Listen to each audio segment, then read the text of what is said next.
Thrifting atau kegiatan membeli barang bekas layak pakai telah menjadi bagian dari gaya hidup yang begitu diminati oleh masyarakat Indonesia.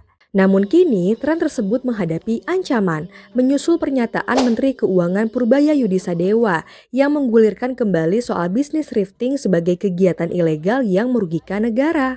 Lalu, apa yang membuat thrifting begitu digemari meskipun mendapat penolakan dari pemerintah?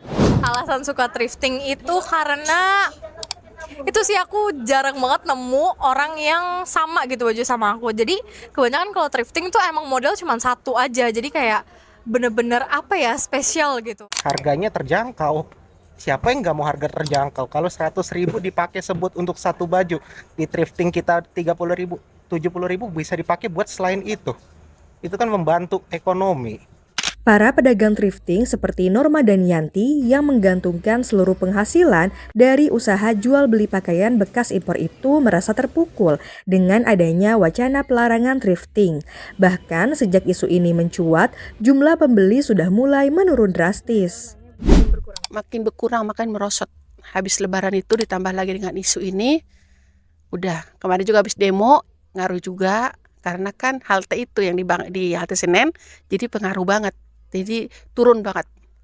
Kalau sebelum itu kita masih ngantongin per bulan itu ya masih ada 20 untung, 20 jutaan.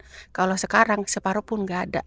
Sekarang lagi menurun sih Kak, sepi banget. Sebelumnya bisa dapat 2 juta per hari, kadang 3 juta. Tapi sekarang nyari GoPay aja susah.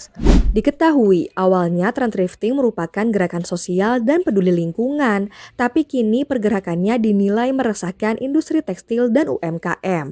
Dalam 10 tahun terakhir, kerugian ekonomi yang ditimbulkan dari bisnis tersebut bahkan mencapai 42 miliar rupiah. Meski begitu, Yanti dan Norma berharap agar pemerintah dapat mengkaji ulang rencana ini. Harapannya cuman ini satu, semoga aja ini thrifting nggak jadi ditutup gitu aja. Ya harapannya sih jangan sampai stop. Kan semua banyak yang menggantungkan nasib ke sini, bukan cuma saya. Di sisi lain, Menteri UMKM Maman Abdurrahman tegaskan, guna mengatasi dampak ekonomi yang ditimbulkan dari penertiban ini, pemerintah siapkan skema program substitusi produk brand lokal bagi para pedagang thrifting.